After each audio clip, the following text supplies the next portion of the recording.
Welcome back, everybody. I'm glad you guys are joining me today. And MSNBC's Nicolle Wallace was absolutely beside herself after J.D. Vance obliterated Tim Walz in that VP debate that they had last night, where they were just a stumbling mess after the entire ordeal because J.D. Vance displayed how big of a clown Tim Walz actually is.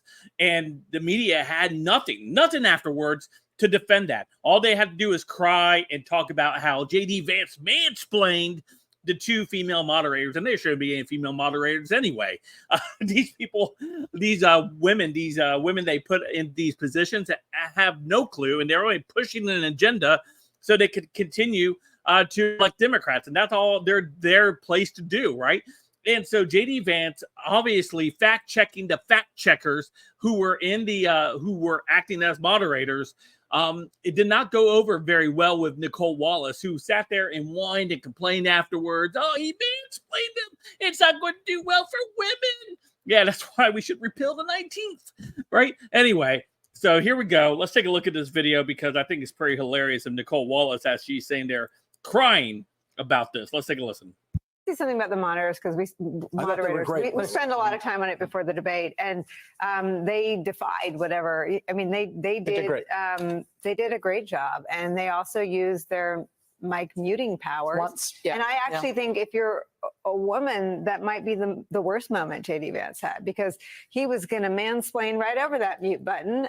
He was, and again, I don't pretend to know how everyone will react to this. I think that a lot of women in positions of authority that should command respect just by virtue of that dynamic will see themselves as some dude that disrespected them and talked over. I mean, there was a moment like that with then vice presidential in the Harris-Pence debate where she said, "I'm speaking." Mm-hmm. I mean, there was this real belief that what he had to say was more important than the debate rules and the moderator. And to Joy's point, the substance of that moment was when he was lying about immigrants in Springfield, Ohio again.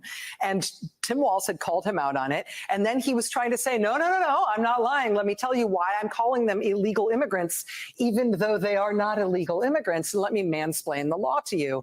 And the moderators in that point not only muted his mic, but said, thank you for explaining the law.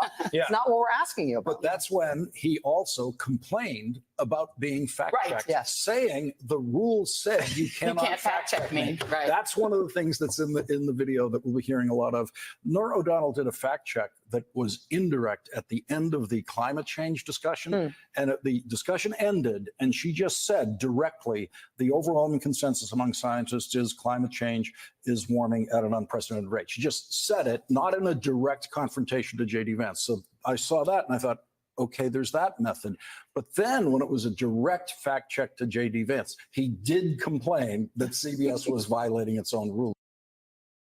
CBS is an absolute dumpster fire of a news organization anyway, who obviously are in the tank for Democrats. And of course, they were going to try to sabotage this to tilt the scales toward Kamala Harris and Tim Walz here. But J.D. Vance absolutely explaining the law to these women who were trying to mute him during this debate, because their feelings, I guess, was more important than the actual facts. And this is why Nicolle Wallace is having such a tantrum about it and trying to highlight it as the thing where, these women knew better, and you should respect these women who are authority. No, you shouldn't. What have they done to earn respect outside of lying all the time? Good on J.D. Vance. That's what was needed in this debate. I'm glad that he didn't sit there and just stay quiet. And I'm talking here, as Kamala Harris once said, and just ignored these ladies. They're no better than the ones you see on The View anyway. So anyway, let me know what you guys think in the comments down below. Of course, you guys can follow me on all my social media, all linked in the description down below. Don't forget to hit that like and subscribe button. And until next time, I'll see you guys later. Have a great day.